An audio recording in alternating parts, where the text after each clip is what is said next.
Чек ара аймагындагы айрым жарандарга курал колдонуу укугун берүү сунушталды.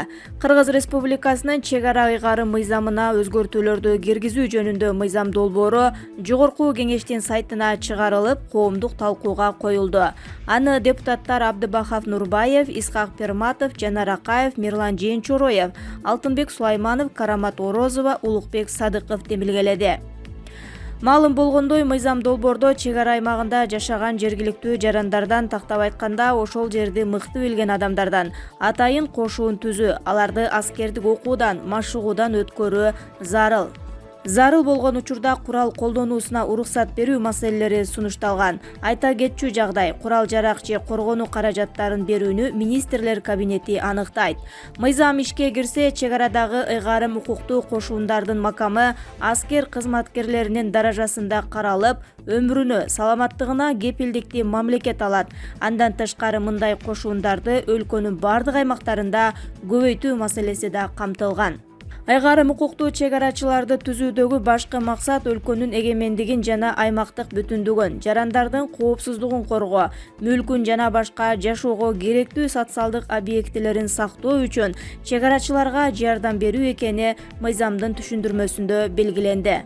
Мыйзам долбоору менен Жогорку Кеңештин Кеңеш чекит KG сайтынан тааныша аласыз. Сунуш пикирлерди 0312 62 75 72 0553 31 34 33 номерлары, ошондой эле электрондук дарек аркылуу берүүгө болот. Булак Марал FM.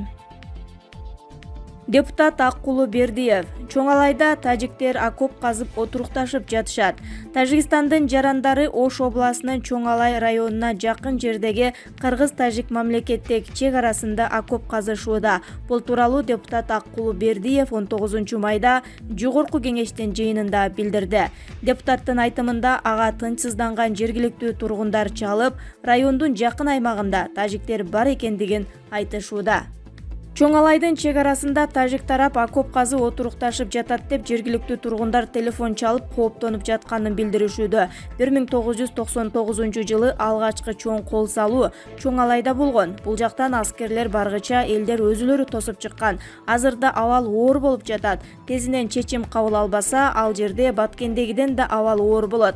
Ал жакта тургундар аз, алар кирип келсе тосуп чыкканы эч ким жок. Тез эле Гүлчөгө келип калышат, деди эл өкүлү. Талант Мамытов депутаттын кайрылуусунан кийин министрлер кабинетинен маселени электөөнү өтүндү. Тажикстандын Биреле районунда 1638 үй селден жабыркаган. Тажикстандын Куляб районунда селден 1638 үй жабыр тарткан. Бул тууралуу Тажикстандын маалымат каражаттары жазышты. Маалыматка караганда, селден эң көп Вахыш аймагы жабыркаган. Жалпы 35 үй толугу менен жарактан чыккан жана 96 үйдүн айрым бөлүктөрү кыйраган. Айрым аймактарда жүргөн катуу сел жолдорду толугу менен жууп кеткен жана таладагы кородогу эгиндерди басып калган. Буга чейин Тажикстандын Куляб аймагында сел жүрүп, шаардын 9 районун каптап, көп чыгым алып келгени кабарланган. Расмий органдар Кулябдагы селден 3 адам каза тапканын билдиришкен. Эскерте кетсек, өткөн аптанын шейшемби күнү Тажикстандын айрым аймактарында жүргөн селден жалпы 9 адам каза тапкан. Эми Жапаровду бутага алышты. Кечээ эле Кумтөр үчүн бийликке келген. Бийликке келип эле Кумтөрдү унутту. Элди алдап кетти деп кубангандан калп эле кыжаалат болмуш болуп ызылдагандардын жаагы жап болду. Кумтөр акыры келип эле Кыргызстандыкы болду. Буга Садыр Жапаровдун саясий эрки, эл менен мамлекет алдындагы, келечек алдындагы жоопкерчилиги роль ойноп кетти.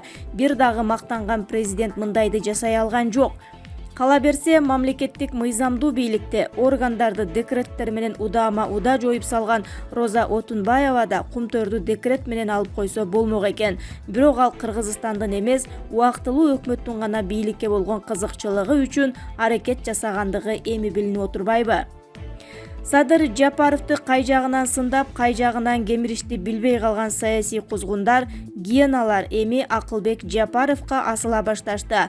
Кумтөрдү башынан коргоп, терс жолго салып, кыргыздын кызыкчылыгын, келечегин сатып кеткен Аскар Акаев да ага асылыптыр. Жанар Акаев жана Ырыскелди Момбеков сыяктуу Атамбаевдин коргоочулары да асылып жатышат.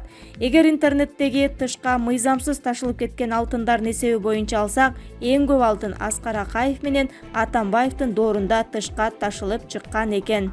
Эми азыр ошол Акаев өзүн беркилер Атамбаевди коргоп жатышпайбы? Акылбек Жапаровго асылышып. Чын, Акылбек Жапаров мурдагы президенттер менен да иштешкен. Эгер Жапаров жакшы болбосо, жакшы адис экенин туюшпаса, аны иштетишмек эмес.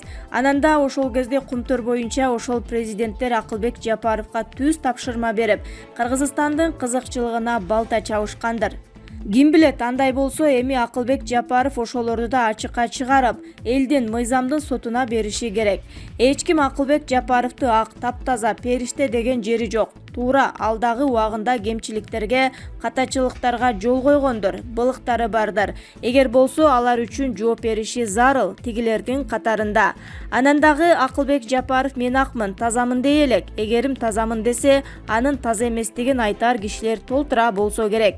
Кандай болгондо да Акылбек Жапаров акыры келип кумтөр элге керектигин туйгандар. Жашырынып келаткан чындыкты алып чыгайын. Күнөөсү болсо да эл алдында азыраак болсо да агарып алайын дегендер. Кандай болгондо да ушул Жапаров кумтөрдү мамлекетке кайтарып отурат. Тиги президенттер же алардын коргоочу дөбөттөр эмес.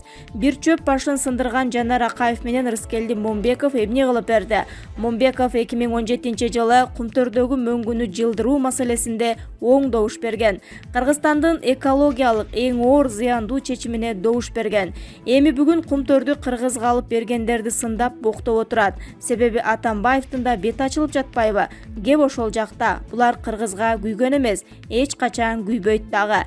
Эми болор иш болду. Ким эмне кыянат иш жасаган болсо, ошого жараша жазасын алсын.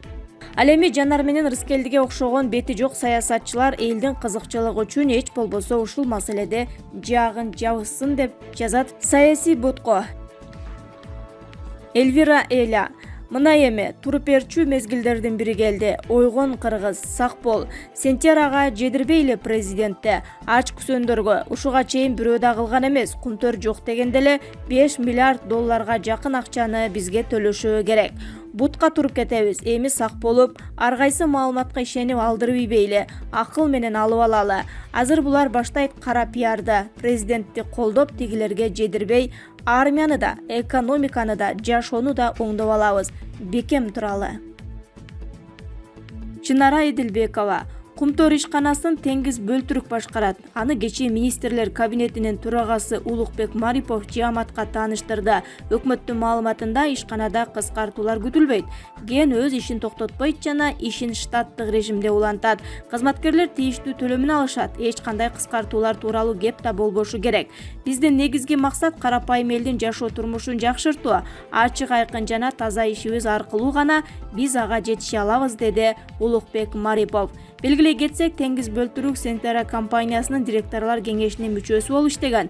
Ал парламентте жыйында Канада менен Кыргызстандын паспортуна жана Сентеранын акциясына ээлик кылаарын далилдеди.